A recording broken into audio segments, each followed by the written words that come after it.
So, in this presentation, this is the territory that I'd like to try and give you a bit of a whirlwind tour of this morning. We're going to address the bleeding obvious first. Why does reading matter? Talk a little bit about the science of reading, the importance of theoretical models. I'm going to focus particularly on the simple view of reading. I want to give you a little bit of a quick tour around the history of English and tiers of vocabulary and why that's important. I want to talk about this incredibly important concept called orthographic mapping. Some of you, I don't know, may have been fortunate enough to hear Linnea Airy. She's in Australia at the moment and has spoken in Melbourne and Sydney. I missed her, unfortunately, but she is the person who introduced that term to the literature.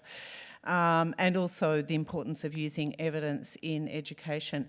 Now, you're all leaders, and obviously as leaders you want to have the right packets on the shelf in your system. What I want to do in the time that I have with you today is have a look inside the packets. Let's look at some of the detail. You've got to the point where you've got the packets, the right packets on the shelves, but I think it is also important for leaders to have a reasonably detailed understanding of what's in those packets, because the devil is always in the detail, and detail is what sustains change and carries it forward and enables people to deal with barriers and obstacles that are inevitably encountered in the change process.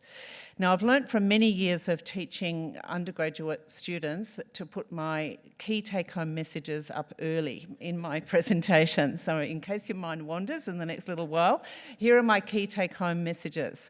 There's a perfect storm that we have to deal with in relation to reading success and reading struggle. A great deal hinges on learning how to read successfully. It's important. I think we all know that, but we need to remind ourselves of that every day. It's not just a nice to have, it's actually an essential to have for every child, not just for some children, the ones who are going to get there anyway. It's important for every single child. Either every child is important or no child is important. That's the deal. It's a skill that is biologically unnatural, and I'm going to come back to that point. It draws on the strength and the integrity of the oral language system, but the strength and the integrity of the oral language system on their own are not enough to turn a good talker into a good reader. So it needs to be taught, not caught, which is probably a direct reversal of what many of you learned in your pre-service education about reading, writing and spelling. Once children start falling behind, it becomes exponentially more difficult to catch them up. I have never encountered a school where the staff tell me, oh yeah, we've got plenty of intervention resources. That's not a problem. It doesn't matter how many kids we've got behind, we can service those kids. The research tells us that it takes 4 times as many resources to deal with a reading problem in year 4 than it would have taken in year 1. So why aren't we just getting it right from the start? There are behavioural and emotional consequences for children at primary and secondary levels whose reading skills are not at grade level, and then we have a really murky soup to deal with then, because where do we put our resources? Do we deal with the reading difficulties? Do we deal with the school refusal, the anxiety, the acting out, the off-task behaviour? Obviously we've got to deal with all of those things, but again, few schools and few systems have the resources. It's better to prevent these problems at the outset, to build better fences at the top of the cliff rather than trying to park more and more ambulances at the bottom of the cliff. So a lot of this failure can be prevented, and using public health thinking and public health principles allows us to prevent a lot of reading failure. Being part of the social and economic mainstream is very difficult without strong reading, writing and spelling skills, and that applies in a first world economy such as ours, where jobs for unskilled workers are rapidly disappearing. So think of the march of artificial intelligence. When I came back from the States earlier in the week, it was absolutely seamless getting through immigration control when I got back to Melbourne Airport, because it's all artificial artificial intelligence. You come back early in the morning, you stick your passport in the machine, it decides from the biometric data that it has in your passport, and it takes a photo of you, yes, you're you, and you're through. So that's the march of artificial intelligence into our unskilled workforce. We like it because it's quick and convenient, but it also happens to be taking away unskilled, semi-skilled jobs. And so where do these 15-year-olds who are exiting school semi-literate and semi-numerate, where are they going to go in order to be part of the social and economic mainstream going forward? So the science of language and reading then sits alongside other bodies of evolving and emerging knowledge about human cognition, for example, memory, perception, attention, reasoning, and so forth. It represents decades of rigorous research. It suffered a massive knowledge translation crisis, so it's not that we don't know a lot about reading. We haven't been good collectively at translating that knowledge into teachers' hands for a range of political and ideological reasons.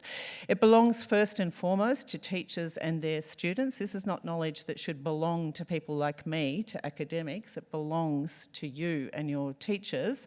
It's got different implications for different groups of children as the evidence changes, and evidence does change and evolve, and we need to adapt our practice as that happens.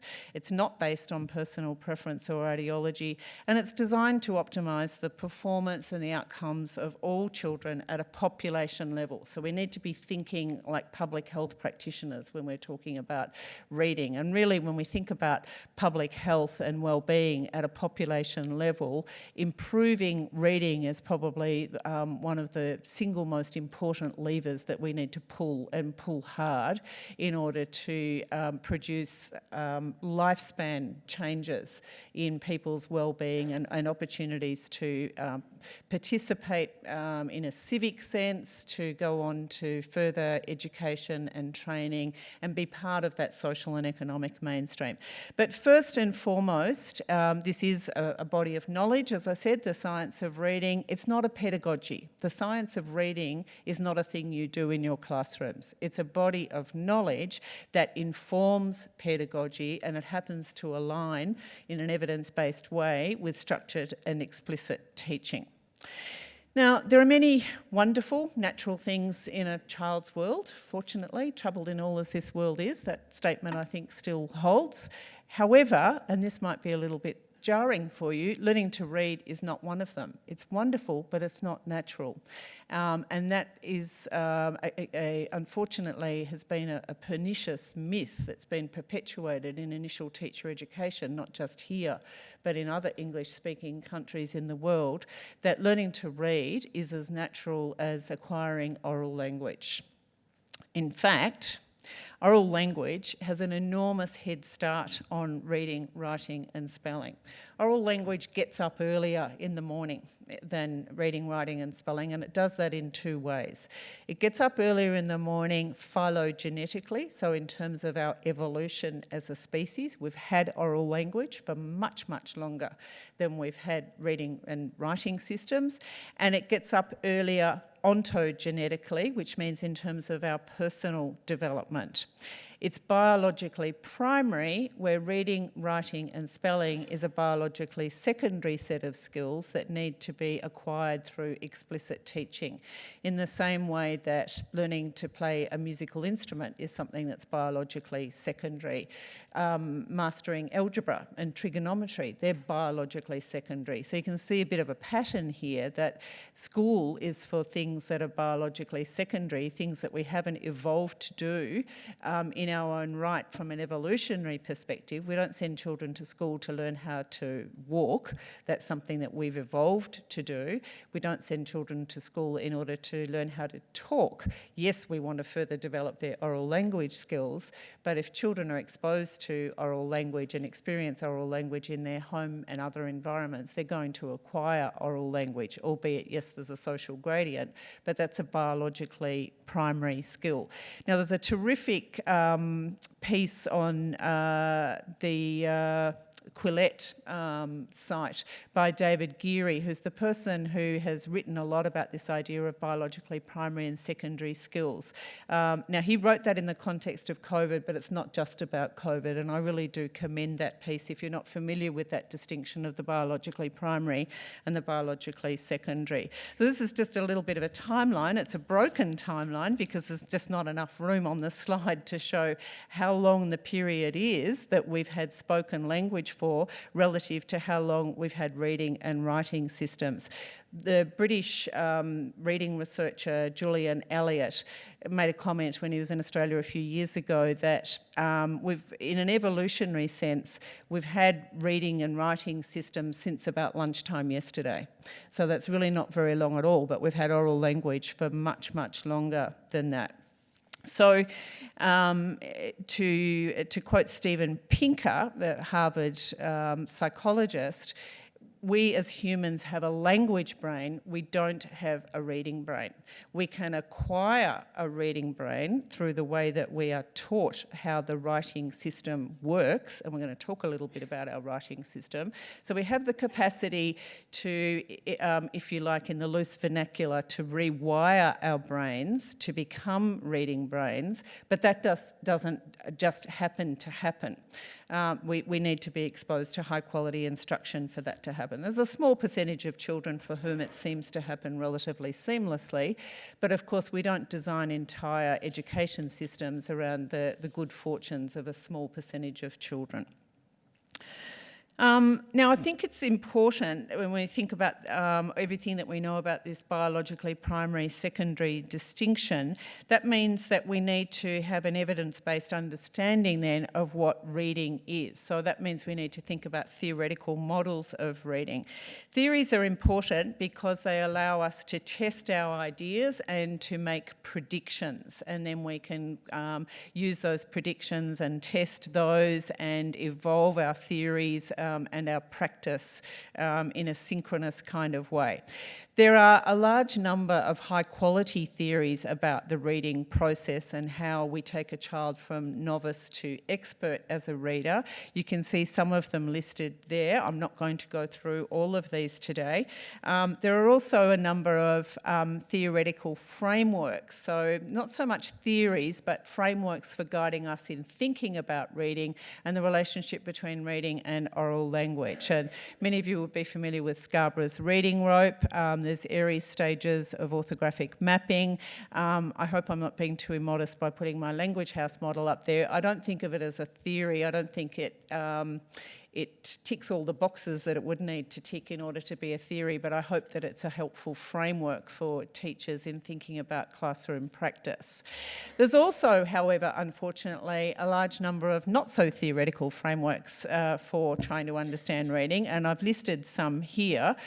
So these are all approaches that I don't think level up in terms of having strong empirical research to back them. But again, I'm thinking that many of you will have been exposed to these frameworks, these theories in your initial teacher education.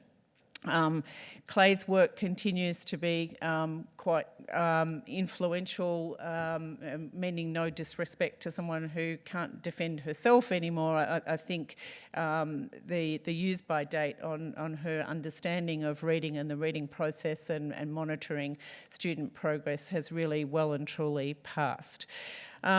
Notably, balanced literacy was not a recommendation of any of the 3 national inquiries into the teaching of reading, but perversely, it's what we got out of the fact that there were 3 national inquiries, one in the US, one in the UK, and one in here. Not one of those national inquiries recommended that teachers do a thing called balanced literacy in their classrooms. But what has been the dominant pedagogy for the last 20 years? Balanced literacy. So that's a perverse and unfortunate outcome. And all of these, unfortunately, continue to feature strongly in initial teacher education, but not at La Trobe anymore. So what is the simple view of reading? I'm imagining that most of you have encountered this, so I won't spend a lot of time on it. But the idea with the simple view of reading is that reading comprehension, which of course is the purpose of reading, is the product. Now, it's not a sum, and that's really, really important, which is why the multiplication sign is highlighted there. It's the product of a child's ability to lift the words off the page and their language comprehension. If you gave me a page of text written in Arabic, it wouldn't matter if all of the words were in my oral language vocabulary. If I don't understand the writing system, I'm going to score 0 on decoding. And anything multiplied by 0 is, of course, 0. So that's why it's really important to remember that this is a product, that the operator in this formula is a multiplication symbol, not an addition, because weak skills on one side can't compensate, strong skills on one side can't compensate for weak skills on the other side of that formula. Now, another way of thinking about this, a nice visual metaphor for the simple view of reading, I've borrowed this from Alison Clark. She tells me that she borrowed it from someone else. I just like to acknowledge my sources, is to think of the meaning of the text being inside a treasure chest, and the child, the novice reader, has to have 2 keys in order to get to the meaning of the text. They've got to be able to lift the words off the page, so they've got to be able to decode the text, and then they've got to use their language comprehension skills. And if you've ever tried to open a chest where you can only get it open on one side, you'll know how unsatisfactory that is for being able to see what's inside it. So children who don't have good decoding skills, it doesn't matter how good their language comprehension skills are, just like me trying to read a page of Arabic, it doesn't matter. I do have good oral language skills, but if I don't understand the writing system, then I'm not going to be able to access the meaning. So the simple view of reading allows us to create categories of students. We can think about the students who are in the top right quadrant who have got strong decoding skills and strong language comprehension skills. That's where we want all students to be, of course. Unfortunately, there's a very significant group of students in both primary and secondary schools who are in the lower left quadrant who've got poor word recognition or decoding skills and poor language comprehension skills, and we'll look at some of the reasons for why that might be in a moment. Then there are students with good word recognition skills but poor comprehension. I would suggest that that's probably a relatively smaller group of students. And then on the bottom right-hand side, we've got students with poor word recognition but good comprehension. Now, good comprehension means that they've got good language skills, so they can understand the text if it's read to them, but because they've got poor word recognition skills, they're not able to open both of the keys on that treasure chest and get there on their own.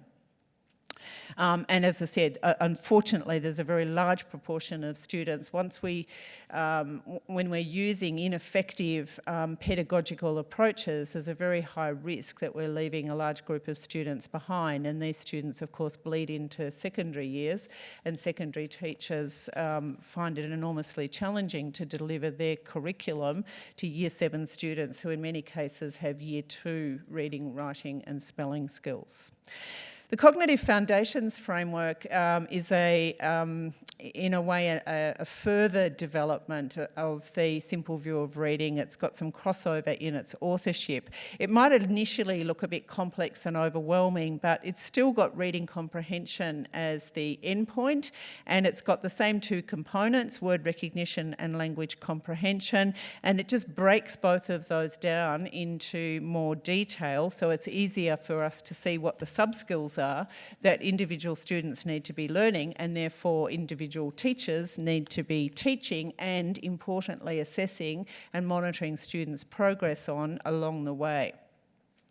Just recently in 2019, Professor Kate Nation from the University of Oxford published a paper which updates the simple view of reading, and this is her conceptual framework that's a refreshed way of thinking about the simple view of reading that I really like, because she puts language at the top.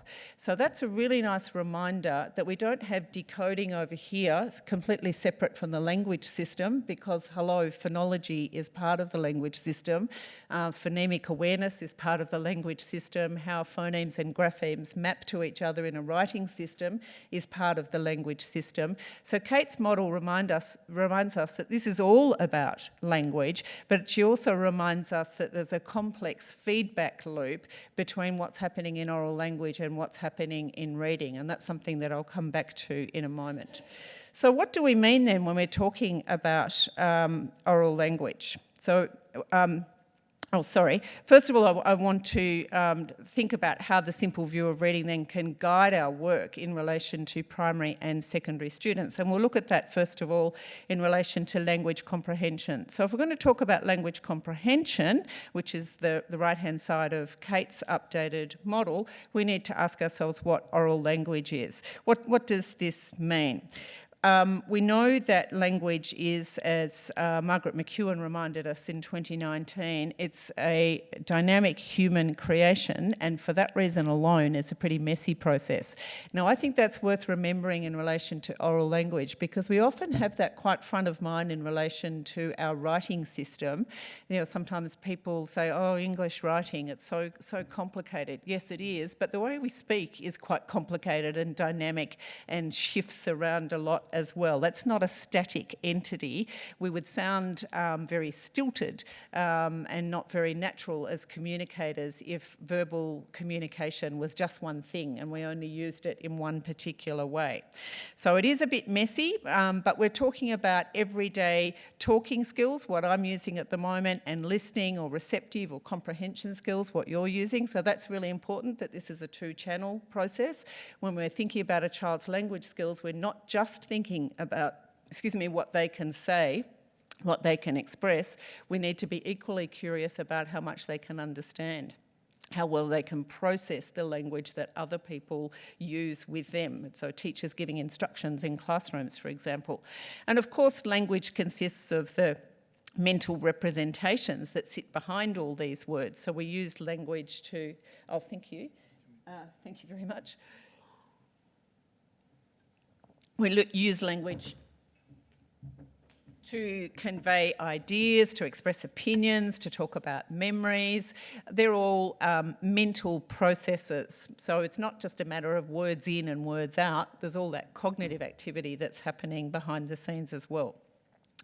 Now, language consists of many component skills. Those of you who've done Solar Lab short courses will be familiar with this model. I won't spend a lot of time talking about it, but it's got a form component, which means that we're talking about the phonological system, the sound system, the syntactic system, the order in which we put words in a rule-governed way in order to express ideas, and morphology, the smallest units of meaning within words. We've got the vocabulary system, which is particularly huge in English for reasons that we'll get to in a moment. And then there's the use component of language, whether we're able to adjust the way that we communicate according to social, cultural and situational context factors. Language also has many layers. It's got that structural literal layer, it's got a figurative or non-literal layer, which we'll look at. It's got discourse levels like conversation, narrative, expository discourse, procedural discourse. It's got a meta-linguistic layer, which is really what is happening right now. I'm using language to talk about language. So when we talk about word meanings and the meanings of inferential language and idioms, that's all about metalinguistics. And then it's got that pragmatic angle, how we adjust the way we communicate according to context. Now, all of these are extremely relevant to children's ongoing oral language development, but they're also extremely relevant to the transition to literacy and the ability to achieve competency as that becomes increasingly more complex across the years and across the curriculum. Life would be very boring indeed if we only ever said to each other exactly, literally what we mean. In fact, we make our everyday interactions with each other more interesting by using a wide range of idiomatic or figurative linguistic devices. Now, these can be quite simple in the sense that there's not a big conceptual distance between our stated meaning and our intended meaning. So if I said, It was as cold as ice when I woke up this morning. That's not a very big conceptual leap, that simile, because if you've got enough world knowledge to know what ice is, then something being as cold as ice, okay, I can work that out. If I've never heard that expression, I can work that out. But if I describe someone as an old flame or as a dark horse, if you've never heard that kind of language, then you've probably got nothing. You haven't got anything to scaffold from if you haven't had that prior exposure. Now, I don't have time today to work through all of these examples of figurative or idiomatic language. They all require inferencing. Sarcasm is a particularly complicated form of idiomatic language because when we use sarcasm, we're making a comment, we're saying something that's actually the exact opposite of what we mean, and it's the listener's job to infer that, to turn that around, to work out for themselves from context, tone of voice, facial expressions, that you actually mean something completely different. But of course, these non-literal figurative devices are incredibly important for our success as oral language communicators, and they're also incredibly important for our success as readers and as writers. Now, inferencing is much easier when it comes to oral language. I think it would be a brave partner who would take that statement literally. Things would probably go a little downhill from there. But we know in interpersonal communication there's a lot of cues that tell us that even though someone is saying this, they mean that. And through the process of being scaffolded and supported by parents and other adults, children learn to do this kind of inferencing in real time in interpersonal exchanges. Inferencing in reading is something quite different again. Now, first of all, I just want to be pedantic and draw the distinction between inferencing and implying. It's not uncommon to hear people misuse these terms and say things like, what are you inferring when you make that remark? Well, you're not inferring anything when you make a remark, you're implying. Inferring is something that listeners and readers do. Implicature is something that writers and speakers do. So we imply when we're sending, we infer when we're receiving.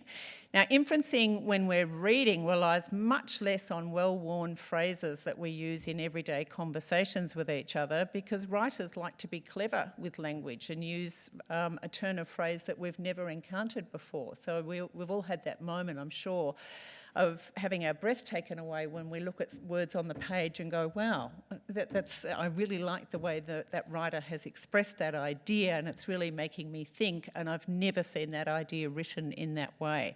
So the work of inferencing is done by the reader. There's no real-time props, tone of voice, situational context. It's the reader's job to infer the reader's meaning, and very often that occurs when through readers having to work their way through metaphorical language that they've never encountered before.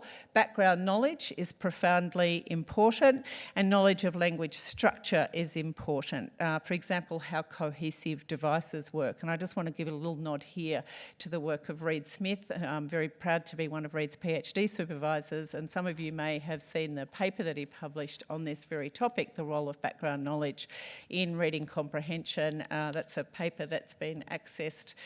Gosh, the last time I looked, it was probably, I think it's over 40,000 times. So that's a real credit to Reed, which means that it's open access to you and you can access it. In fact, I think there may be mention of it in the program, I think I saw.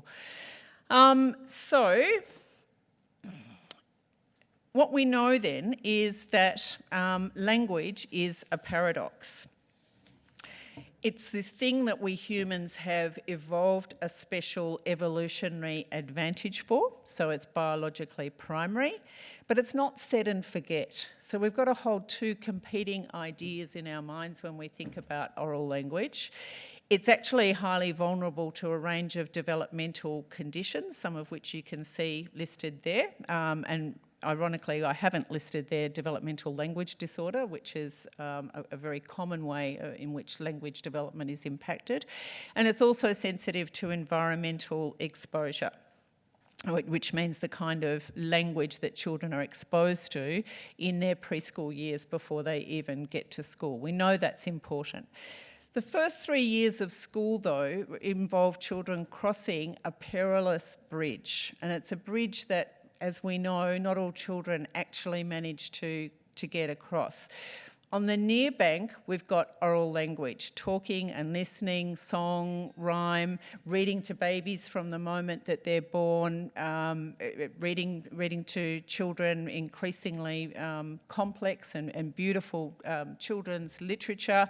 So it's all about oral language, obviously with exposure to text, hopefully in the home environment, in the preschool years, but when children get to school, we're asking them to cross a bridge. They're crossing a bridge from the biologically primary, biologically natural set of skills that are going to develop more or less. Yes, there are constraints around that, but that's biologically primary.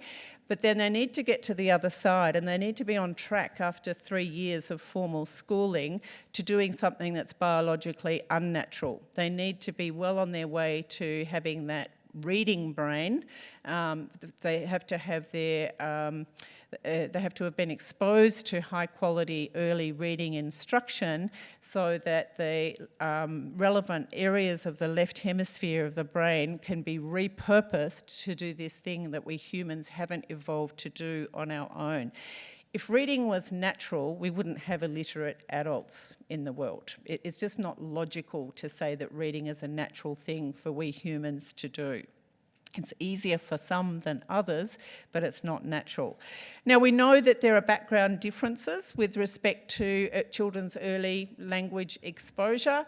That doesn't mean that we shrug our shoulders and say, oh, well, what can we do? This is all about the home environments that kids come from. You know, look at our community, look at our families. You know, biology is destiny. We can't do very much here in schools. That's not the message here. The message here is that what we do in schools means that we have to be accelerating the progress of children who start from behind. We can't have them just making progress at the same rate as their more advantaged peers, because their more advantaged peers are already well ahead. And many of you have heard about the biblical reference to the Matthew principle, the idea that the rich get richer and the poor get poorer. And we have to be closing that Matthew principle gap right from day one when children arrive at school with highly intentional, explicit instruction that follows a scope and sequence where we know exactly what we're teaching and why, and we're not leaving their progress to chance, because, as we said earlier, by the time those children are in grade 4, it would take 4 times as many resources to address their reading and oral language difficulties, and we don't have those resources. And even if we did, what part of the curriculum are we going to be removing those children from in grade 4? So we're just in a downward spiral by the time we wait to fail. So, learning to read is fundamentally a linguistic task. It's a recent development, it's not natural. Some approaches to reading instruction are associated with greater success for all, and I hear that very strongly in your mission and vision as a Catholic system, that there's a very strong social equity drive in everything that you do, and this is about success for all, not just success for those who were going to get there anyway by virtue of an accident of birth. On their own, oral language skills don't turn a good talker into a good reader. Oral language is, if you like, the engine, and instruction is the fuel. But we also have to make sure that the engine's in good order. So we know about this arrow. We know that oral language abilities contribute enormously to reading abilities. I think that's probably something that we would all take as a given, so hold that thought because we're going to come back to it. I want to change tack very slightly now and talk about vocabulary growth and why it's important. I'm sure you could all, if I gave you 2 minutes at your tables, come up with this list for yourselves. There's nothing new on this list. Vocabulary growth is important because it promotes the ability to engage in conversations of greater complexity and depth and subtlety. It enhances children's understanding of shades of meaning. We're going to talk about the fact that English has this amazing propensity to use words in a very wide range of different ways. So shades of meaning is... I don't know that I can say it's uniquely important in English, but it is profoundly important as a concept in English. When children have a strong vocabulary, it's more likely that they're going to be understanding what they're reading, and they're likely to see reading as a worthwhile activity. English contains many more words, and we'll look at why that is. There's a notional lexical bar that needs to be crossed for academic success. That's the divide between spoken and written language. And of course, vocabulary growth is a huge contributor to academic achievement, which in turn leads to better vocational outcomes. So let's have a little look then at the history of English vocabulary, spellings and pronunciations, and why that's important for both primary and secondary teachers and students. So there's a country called England, and that's where the English language comes from, right? Simple? Not so simple. The story is in fact quite a complicated, interesting one, but the history of English is bound up in wars, in trade, in intermarrying of royal houses between countries in the UK and UK countries and European countries, Spain and France, for example, religion, the advent of the printing press, and ironically for us, hopefully coming out of a pandemic, the Black Death in itself had a huge impact on the history of English. The Black Death had a disproportionate impact on the Catholic clergy because they were ministering to the sick and themselves living in very poor conditions. And so it was necessary to bring in lay preachers and conduct mass in what was then Middle English. So a pandemic has had a profound impact on the history of English, and it effectively saw off Latin as a spoken language, as an everyday spoken language in England, albeit it wasn't spoken by commoners, but it was spoken and understood by people because, of course, masses were conducted in Latin, and that's before Henry VIII. Okay, so what this English language is in fact a melting pot. It's a complex, interesting melting pot of influences that go right back to Celtic tribes before the Roman Empire. Then we've got the influence of Latin from the period of the Roman Empire that ended somewhere around 450 in the Common Era. Then we had Anglo-Saxon tribes invade from Germany and Norway, other Nordic, Scandinavian, Viking invasions. The Norman invasion in 1066 was profoundly important for the history of English. Many words came into English directly from French. Many words came in via French from Latin as a result of the Norman invasion and the fact that the Norman French ran the place for 300 years. They were in charge, so that Norman French was the language of government and the language of the nobility. And then the influence of Greek through the Renaissance and the Age of Enlightenment, and a number of other languages, as you can see there. I would just note that for people who say Latin's a dead language, try getting through your day-to-day without speaking any Latin. That's your challenge, because many of the words that you're going to be speaking and that you're hearing me use are of course, Latin in origin. So for a dead language, it's doing pretty well in 2022. Now, I want you to think just broadly for a moment about a distinction that I'm going to come back to. I want you to think about that distinction between Anglo-Saxon and Nordic words that take us up to the period of Middle English. So that's about the years 650 up to the Norman invasion in 1066. And then I'm going to ask you to think separately about words that came into English more recently, and you'll see why I'm going to do that. But what this history of English does is give us this thing called shades of meaning, which, as I said, is unique really to English because when we talk about English borrowing words, which is a really nice euphemism. I read someone say last year in a blog post that English didn't so much borrow words from other languages as chase other languages down dark alleys and rifle through their pockets for loose words. And I think that's a more accurate description of what we did. Now, if you look at the influence of French, for example, on our language, we took a lot of words in, but we didn't necessarily throw existing Middle English words out. So that's why we've got the word hammer and we've got the word mallet. They've got slightly different meanings, but one's a Middle English word, one is a word of French origin. But we have this capacity in English to express shades of meaning and subtlety in ways that other languages in the main are not able to do.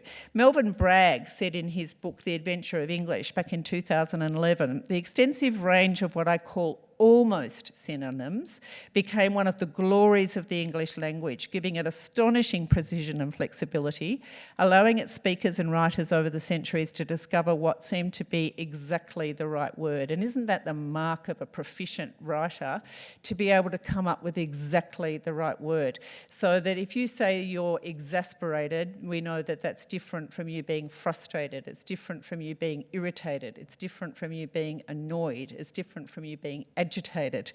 See what we can do here in English? We can just turn the dial ever so slightly because we've taken in this massive number of words from other languages, particularly in this case from Latin and French. This history of English also is really instructive about the importance of morphology, so understanding at a sub-lexical level, below the level of the word, what's happening. What's the base of the word? What are the prefixes? What are the suffixes? What are those prefixes and suffixes doing in order to drive meaning and change meaning?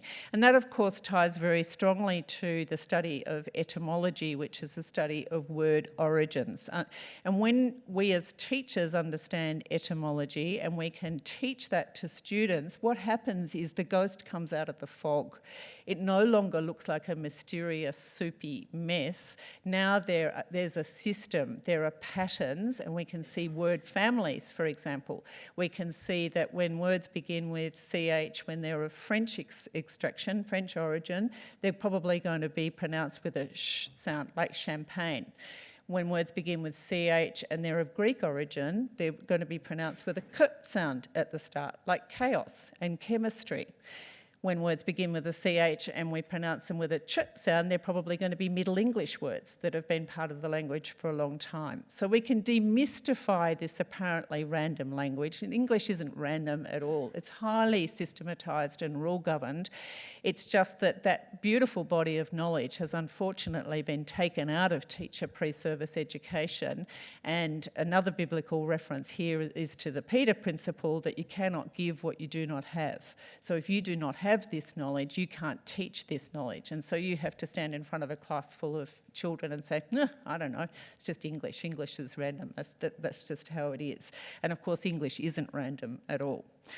So this is how we understand our spelling conventions and pronunciation. When we understand, oh, that was good. Sorry, you might have to call me a taxi. When we understand the fact that pronunciation is a bit of a loose player in this game. Pronunciation shifts. It's shifted significantly historically. If you go back and read about the great vowel shift, for example, that happened several centuries ago in England, and particularly happened in the southern part of England, not so much in the northern part of England, which is why their vowels remain so different today and why it can be so difficult to understand. If you've ever been to Newcastle upon Tyne, it can be very hard to understand what your taxi driver's saying to you. So sometimes we say spelling is the problem in English, and in fact spelling has remained relatively stable over time. There haven't been major changes to English spelling since Samuel Johnson's dictionary, apart from the work that Noah Webster did in the US, and that was partly a cultural thing and partly a linguistic thing to make American English different from English English. But spelling doesn't change very quickly at all. Pronunciation is very, very flexible and loose. You know, it was amusing to me last week in the States, people telling me that they love my accent. And I was saying, yeah, but I don't have an accent. You have an accent. You know, it's all in our ears. But when we understand that it's pronunciation that's shifted, so if we take the word said, S-A-I-D, and explain to children that historically that was pronounced said as the past tense of said, then all of a sudden that spelling makes perfect sense. The spelling stayed the same, the pronunciation has shifted. So this brings me then to the idea of the lexical bar. I came to David Corson's work, the late David Corson's work, only relatively recently, and I wish I'd discovered it a long time ago, and I wish it had been more influential in teacher initial education. He was an Australian who also spent some time in the UK and Canada, and he coined this term, the lexical bar. And he said to look at the impact that students' life histories have on their learning and use of academic English words, one starting point is the commonplace fact that the vocabulary of English falls into two very different categories. There's a striking incompatibility between Anglo-Saxon and Greco-Latin elements in English.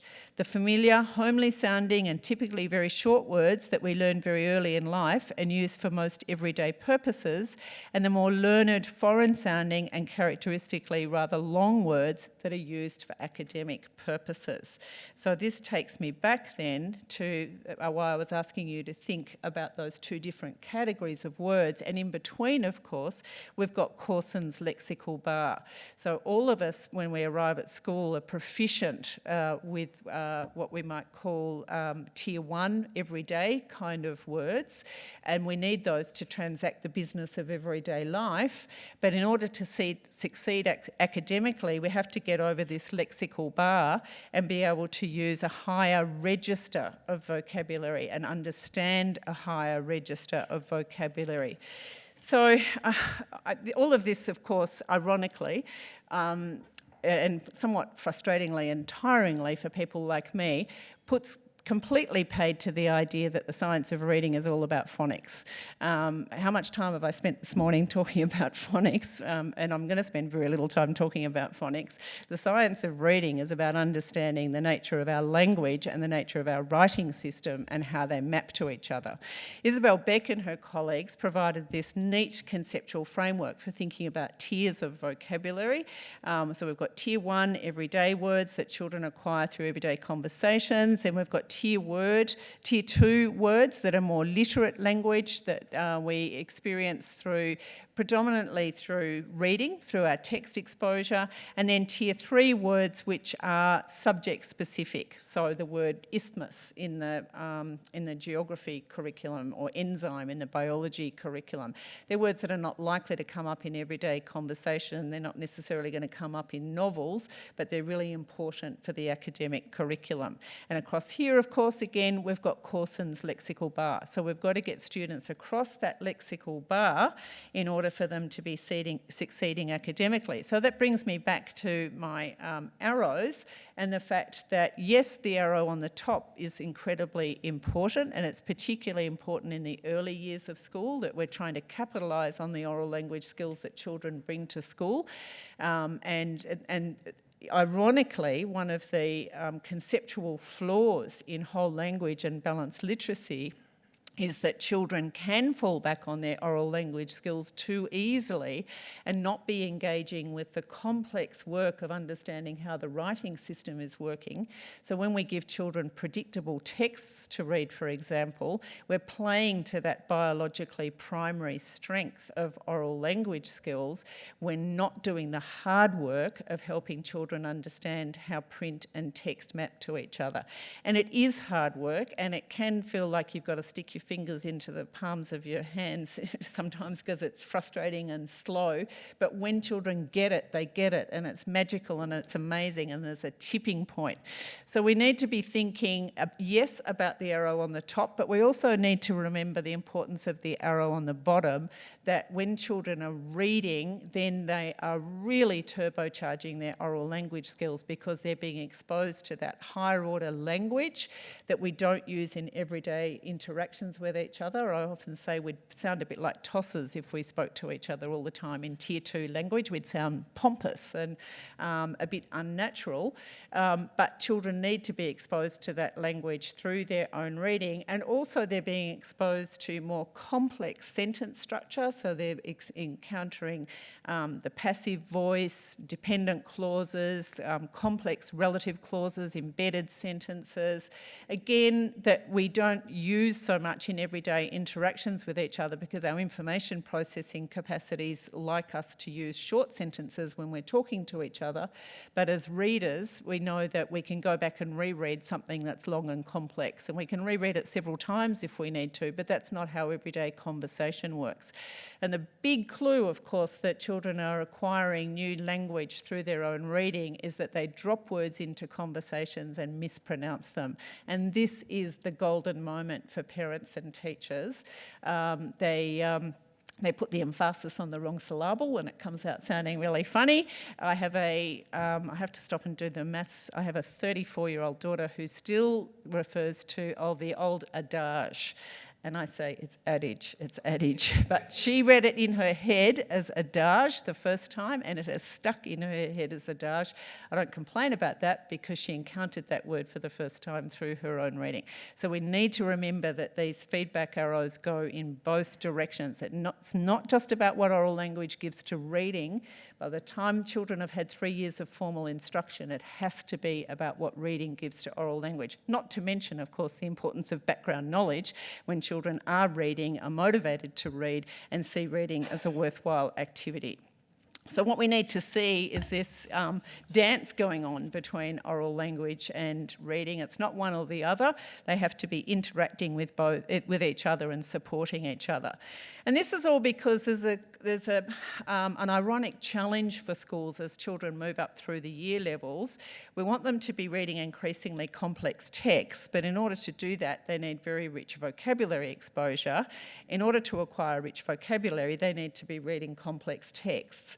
So what this means is that we need to be removing barriers. And the simplest barrier to get out of every child's way is their ability to get words off the page in the first 3 years of school. Why would any child be in grade 3 and still be facing that barrier of not being able to lift words off the page? How can they open the other lock on the chest and get to the meaning of the text if they're still struggling to understand how their writing system works?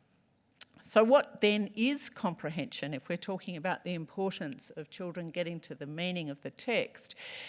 I don't know whether you're familiar with a book that was published last year by Nancy Lewis Hennessy in the United States called The Reading Comprehension Blueprint. Have any of you come across that text? I do strongly recommend it. And she uses a lovely metaphor in that text that I've tried to turn into a graphic here. She uses the metaphor of a factory assembly line. And she talks about all of the processes that need to be in place on the factory assembly line in order for something called reading comprehension to roll off the end. So we've got to have word level identification. The child has to be able to get individual words off the page. They've got to know word meanings, and they've got to understand that the meanings of words change because of the nature of English. So the word bank might mean a place where you put your money. It might mean the side of a river. It might mean something that you do in relation to someone else. You bank on them if you rely on them. You've got to understand the way sentences work and the way sentences work to change meaning. Active versus passive voice, embedded clauses, dependent clauses. You've got to understand the text as a whole, so as a coherent piece of writing. What is this piece of writing about? And of course, incredibly important for that process is background knowledge. There are some things that I can pick up and read quite easily because I've got background knowledge, and there are lots of other things that I can pick up and say, well, I can get the words off the page here, but I've got nothing in terms of learning anything new from this because I don't have enough background knowledge. And how do we work on comprehension? This is a question that we're often asked by teachers. Well, this child's not comprehending well. How are we going to work on their comprehension? Well, the answer is right here, staring us in the face. We're going to work on all of these things in order to work on comprehension. We're going to make sure that getting words off the page isn't a barrier. We're going to make sure that knowing word meanings isn't a barrier. We're going to make sure that understanding syntax and how syntax conveys meaning isn't a barrier, and so on and so forth. These are all the things that we do to teach comprehension. Decoding is what we might call a constrained skill. There's only so many phoneme-grapheme correspondences in English that we need to learn. Most of them, or many of them, we learn through a process that David Sher described as self-teaching. So we get enough of them under our belt, and then we can work out many of the others for ourselves. So that's a constrained skill. There's a ceiling on how much we need to know about phoneme-grapheme correspondences and how text and speech map to each other. Comprehension is an unconstrained skill because there are so many moving parts, and the level of complexity can go from being very simple to highly complex. All right, so now we'll talk briefly about the simple view of reading guiding our work in relation to decoding. See, I'm really not talking about phonics very much today. So this is the other side of Kate Nation's updated model of the simple view of reading. This is a take-home message that I think is really important. All children need to learn to decode. Any person who is as an adult is a proficient reader, learnt to decode. You all learnt to decode. Some of you were taught to decode. Some of you worked it out for yourselves. But if you're a proficient reader, you can decode. So that means all children need to learn to decode. Are we going to teach that efficiently, or are we going to teach it in a haphazard kind of way and hope that children pick it up? I think you know the answer to that question. English is a morphophonemic language in terms of its structure. We convey meaning through morphemes, through word parts. So that's bases and prefixes and suffixes, and we convey sound through phonemes. So we're not strictly an alphabetic language, but we have alphabetic features. Phonics is a necessary but not sufficient skill set for all children. So being a good decoder, as we've seen from the simple view of reading, won't get you there on its own, but try being a proficient reader without good decoding skills, and you won't be able to do it. How am I going time-wise, Patrick? Well, probably 10 to 15, is it? 10? Okay, beautiful. All right. I like that kind of negotiation. All right, so let's have a brief look at English orthography. Now, this is where we get to do a bit of word analysis. The word part ortho means right, as in R-I-G-H-T, not the other right, W-R-I-T-E. And graphy means writing. So orthography means writing. The correct writing. It means the correct way in any given language of writing that language down. We've talked about the history of English. When the early scribes first started writing language down, they weren't communicating with each other via smartphones and saying, how are you going to represent the sound? I'm going to do it this way. What are you going to do? So there was an enormous amount of inconsistency. Unfortunately, the advent of the printing press probably came along a little bit too early, and it ironed in some of those inconsistencies. And believe it or not, some of the spelling conventions that we have today came about because of the preferences of the early typesetters who liked the appearance of some things more than they liked the appearance of other things. And that's one of the reasons that words like give have an E on the end, that the early typesetters didn't think it looked right to have words ending in a V. So we don't have words ending in a V in English now. So there's not a deep linguistic reason for that. There's a quirky historical reason. Today we say English has an imperfect and semi-transparent orthography.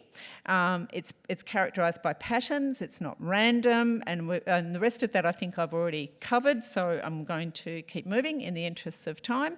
Whoops-a-daisy.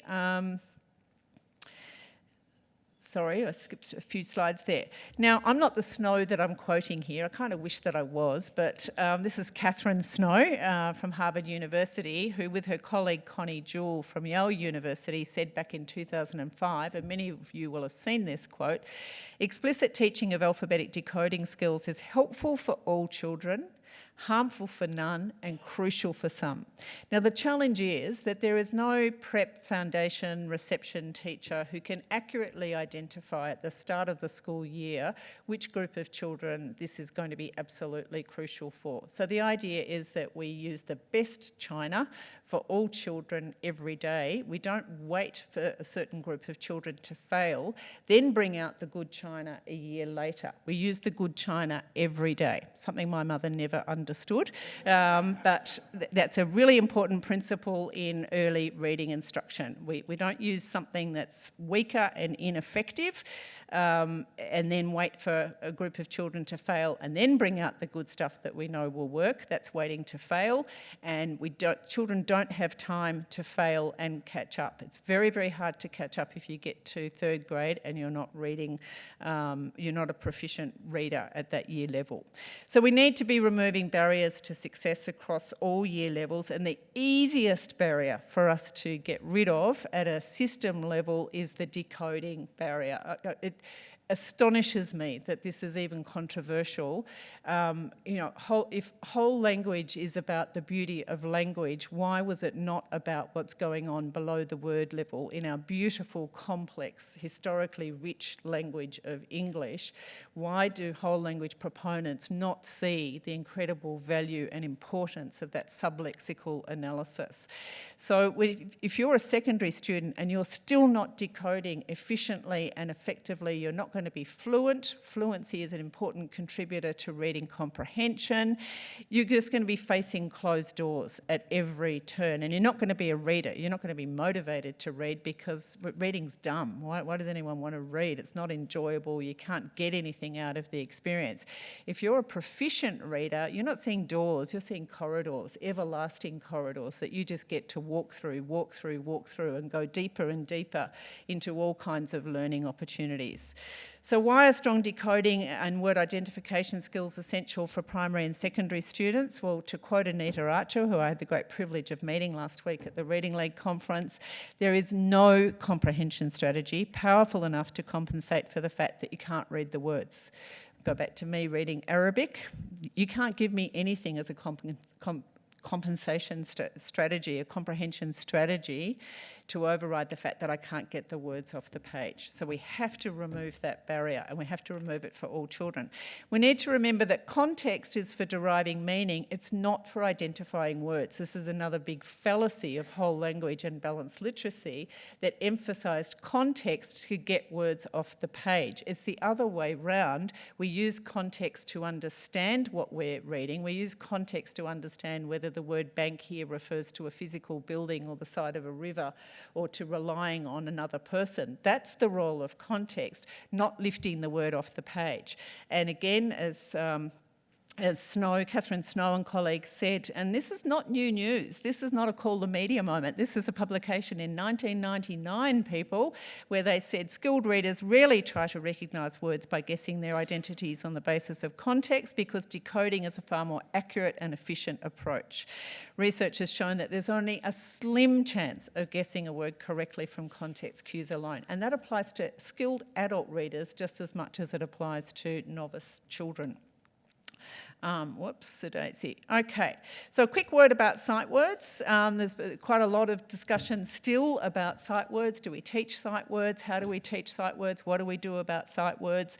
The take-home message from me that I'd like you to take away from today is that sight words are something we should be thinking of as an outcome or an output. They're not an input in effective reading instruction. And that, again, is a complete flip around of what many teachers were taught in their pre-service education. Teaching whole words by sight is treating reading as a visual memory task. So that means the right hemisphere has to step up and try and do something that it hasn't evolved to do. And the right hemisphere says, okay, I'll give it my best shot, but I've really got limited capacity here. It's really my mate on the other side, the left hemisphere, that needs to be doing this work. But okay, if you insist, I'll learn as many sight words as I can. But there's a ceiling on that. So when we're teaching sight words as an input, we're asking the right side of the brain to learn how to read, and the right side of the brain hasn't evolved for language, and it certainly hasn't evolved to be repurposed for reading. Teaching children to decode supports the process of orthographic mapping. So that's the process by which children get the word stored in long-term memory. They can read it aloud, they can spell it, and they know at least one meaning for the word, remembering that many words in English have multiple meanings. And of course, that process is supported by what David Sher described as self-teaching, that the fact that children do start to work out and intuit some aspects of the code once they become more proficient. Another example of the rich getting richer and the poor getting poorer. You've got some skills, you start using those skills, you collect more skills. So orthographic mapping basically is the process by which we get a word stored in long-term memory, and there's probably nothing particularly new on that slide. That's a bit of revision. I'll keep moving. So we need to think about teaching sight words versus producing sight words. Now, if we're teaching sight words, we're exposing children to banks of words to learn as wholes, effectively as pictographs, because if you haven't had much exposure to text, then that conglomeration of squiggles on the page may as well be a hieroglyphic to many young children. Words are slowly and inefficiently stored in visual memory, and the child isn't learning any transferable skills, because I've just got to learn that as a whole, but there's no transferable skill development occurring. And then the child can recognise some words in some of the time, but context is really important. They're really reliant on context. So what's the child learnt? If you're lucky, they've learnt some of those words as wholes, but they haven't learned anything transferable. Remembering that context is not how we're meant to be getting words off the page, it's what we should be using to understand meaning. Now, if we're teaching via systematic synthetic phonics, on the other hand, we're exposing children via the skill of decoding and via sublexical analysis, and by the time the child has seen a word 2 or 3 times, said it, managed to get it off the page, they're storing that word in long-term memory, which means they know how to pronounce it, they know what it means, and they can spell it. Written words are immediately and effortlessly identified, which of course builds comprehension. Anything that builds fluency builds comprehension. And the child can read the word without any contextual cues. The real marker of a proficient reader is a child who can walk up to an isolated word on the whiteboard and read it. That's a proficient reader. They don't need any contextual cues whatsoever. So this means then that word is orthographically mapped. So when children are exposed to bottom-up reading instruction and support, they learn transferable skills. They pay attention to the internal details of words, which is what skilled readers do. They see patterns within and between words. They're not reliant on context, and they have the opportunity to see reading and spelling as achievable skills, so they're more motivated to stick with the task of reading. Okay, very quickly, if I may, just back to the science of learning more generally. This is where you get to interact with me. Give me a number between 1 and 10. How much does the application of science matter to you in these fields? You're welcome to say 11. You can think outside the box, but I don't think there's any hesitation there for you that when you're the consumer of any of these other professionals' work, you have very high standards and expectations around the application of science. Sorry. What about how easy it is for robust research evidence to find its way into schools? 1 to 10? Where 10's really easy. 2, yep, it's getting easier in sectors like yours, but it has traditionally been very difficult. Pseudoscience, fads and fashions, of course, have tended to get the red carpet treatment in education historically, and again, it's great to see the work in your sector where that is being reversed. Louisa Motes, who was also at the Reading League conference last week, said this over 20 years ago: lack of rigour and respect for evidence in reading education are reinforced by the passivity of education leaders who feel that any idea that can muster a vigorous advocate is legitimate and deserves to be aired. So this isn't a question of, what do you want for dinner, and we'll take it into account as many preferences as we can. This is about the professional standing of education and the professionalism of teachers to not be choosing their own adventure and doing their own thing. So you then have got 2 related jobs to do with respect to research translation as leaders. You've got to foster the translation of robust findings into everyday practice, so that means letting the good stuff in and letting go of superseded approaches. One of the presentations that I attended at the Reading League conference last week had the title, I'm going to paraphrase, but it was about dealing with the balanced literacy hangover. And we all know that it's hard to get rid of some practices. Even though you've adopted a lot of really good practices, it's difficult sometimes to let some things go. But that's really important. If you're serious about change, you've got to be prepared to let some things go and encourage your team to let things go. And of course, you need to resist the adoption of pseudoscientific approaches that by definition don't have an evidence base. So we've got to keep the bad stuff out, let the good stuff in and keep the bad stuff out, remembering that this is not a biologically natural transition for children to undergo, but it's a life-changing, profoundly significant transition, and getting it right in the first 3 years of life casts an extremely important shadow across children's lives. Not all shadows are bad things. Not getting it right casts a negative shadow. Getting it right has enormous lifelong implications. You are the front line of the public health workforce. The people who teach children how to read transform lives. You don't see that today or tomorrow. Your work is a slow burn. You see the outcomes of your work decades down the track. Unfortunately, we also see the flip side of that decades down the track when we have large percentages of adults being semi-literate and semi-numerate and not able to engage with the social and economic mainstream. Now, those of you who are familiar with my language house model, I'm not going to go through it now, but I just want to emphasise one thing, and that's the fact that the walls on the right, which are the influence of the home language and literacy environment, that's an influence that diminishes over time. The wall on the left, the instructional environment, is an influence that increases in influence over time. And that's in your hands. That's in the hands of school systems. We can't decide, we can't determine what goes on in children's homes, the nature of the language input, how many books there are, how much parents read to children. We can't directly influence that. Where we get to exert direct influence is on what happens in classrooms. That's the intervention lever that we can pull, and it's a great delight and privilege for me to work with a system that is pulling that lever so hard and so intentionally and with such incredible vision for the children in your system. Thank you.